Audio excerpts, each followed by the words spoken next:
When I was in college, my first fight, I knocked the guy out pretty bad, really bad. You know, he was out for like 3 to 4 minutes, and that scared him. You know, that scared me too. You know, I didn't know I could do that. I always say it's my mom's fault. She gave me a twin brother, put me in wrestling at 4 years old, so I'm not sure where else I could have gone.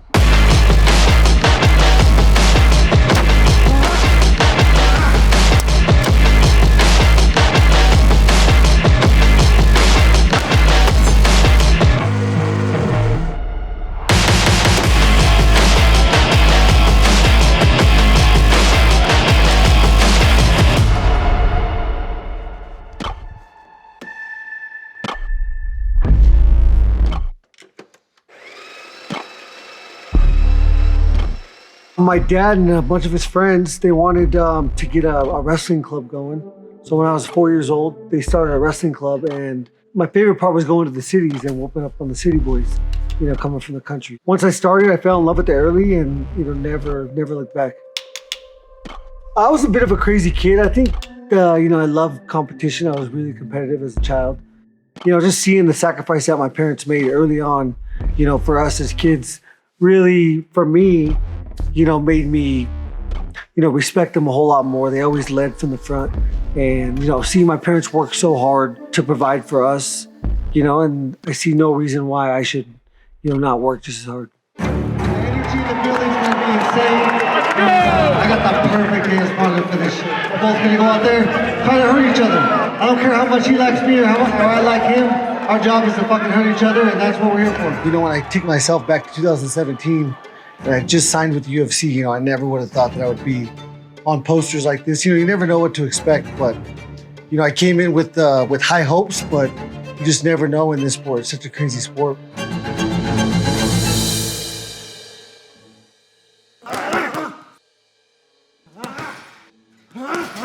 I don't know when it clicked, because I don't think there was ever a point when it clicked that this is what I was gonna do. It was just really one at a time, and then all of a sudden I was like, okay, this is what I'm doing now, so.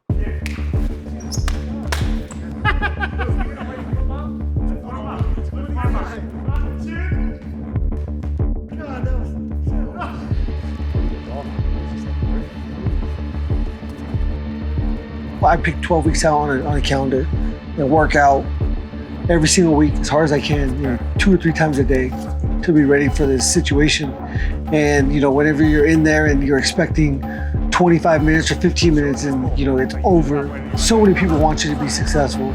You obviously want to be successful, but the name of the game is it's just not, it's not possible to be successful 100% of the time, so.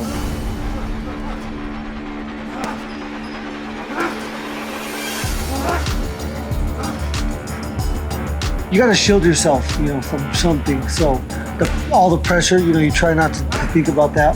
You know, but if you do think about that, that becomes too large, you know, something that a person can't handle. So ultimately, I just try to break it down and pick 3 or 4, maybe 5 things that I know I can control.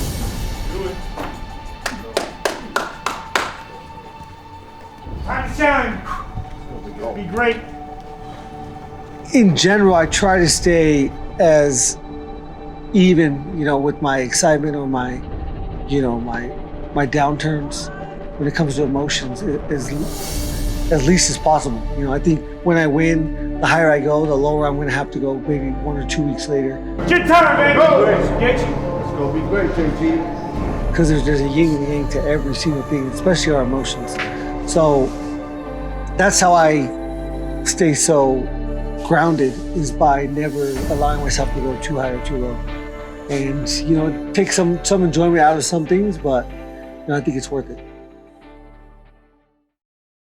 Absolutely. We have the best job in the world. We're definitely living the dream. He gets in there, he competes. You know, my favorite part of what we do is, like, we go out there, we prepare, we do all the hard work. But my favorite part, you know, I never care about the outcome. It's me being able to get to see him in his realm. And when he gets underneath the lights in a fight, it's one of the most special processes, because he enjoys it so much. Like, even in this last fight when he sat down and I didn't know he had a broken nose, and I was like, bro, your nose is broke as fuck. And I was like, are you good? He's like, I'm good, let's go. I bet you $10 you can't two-putt that. The wind's blowing it. Keep going. 1 hole down, boys. Yeah, I mean, so it sounds really foreign to compare golf to what I do fighting, but I mean, it's so much you against you. You know, you're trying to worry about all these things outside of what's directly in your situation or scenario, and it distracts you and it causes you to do all these crazy wacky things. So I just love the challenge of being focused and staying mentally focused and trying to get better and trying to grow. Break snaps. I don't know what that is. Hey, how did that break? What's up? You guys happy? I just watched. What'd you end up shooting? I shot 46, Tanner shot a 45, but I beat him on number 9. I pressed him, so we broke even. So yeah, no money.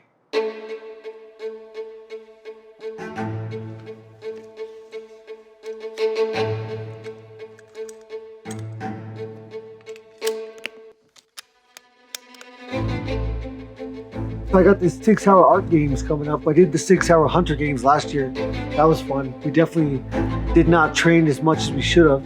But this year, we're setting up tomorrow at a range for, I think, 8 hours. And we're definitely going to be ready to shoot.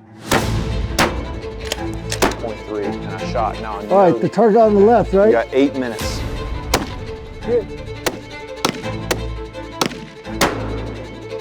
There you go. I grew up in the country. We hunt deer, we hunt elk, we fish. That's just what I grew up doing. Over gripped here. We want to be 100% target focused. The activity of hunting or fishing is really fun, but more so the social, the gathering that you get with your family and all your friends.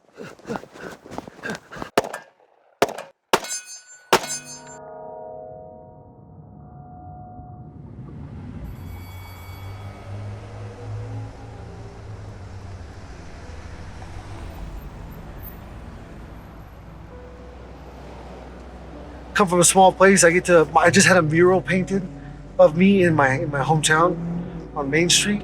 Like, it's all really surreal that, fighting people has got me all these things. So I just really have learned, I'm gonna miss it when it's gone. Like, every time someone asks me for a picture, I'm, pumped to do it.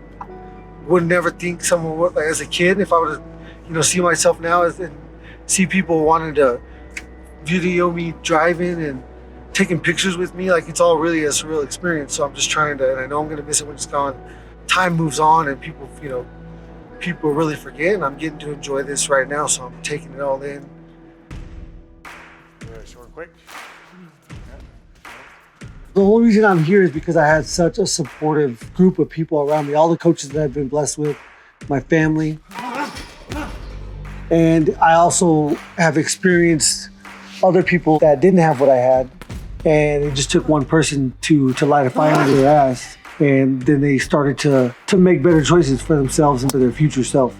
And so I think if I could be that for anybody, what my parents were for me, just a source of inspiration and a source of self-worth. And life is hard, but it's up to you. You can truly control your destiny with the choices you make today.